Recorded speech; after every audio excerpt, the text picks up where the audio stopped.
1 साल पहले मैं आई थी और मैंने पास्टर जी से दुआ करवाई थी। मैंने कहा था जब मेरी बेटी को खुदा औलाद देगा तो मैं ज़रूर ना उसकी गवाही दूंगी। और ये 12 साल बाद खुदावंद ने इनको बेटी दी है। इस बिग टेस्टमनी के लिए आप कुछ बोलेंगे?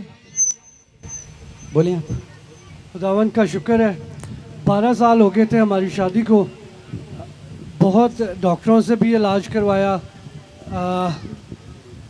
जब कोई बात नहीं बनी तो खुदावंद पर भरोसा, मैं यही कहना चाहूँगा कि आप सब खुदावंद पर भरोसा रखें, क्योंकि वो हमारी ज़रूर सुनता है।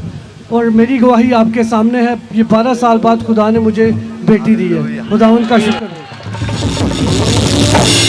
देखेगा जमाना मैनू सजद करांगा यसू दे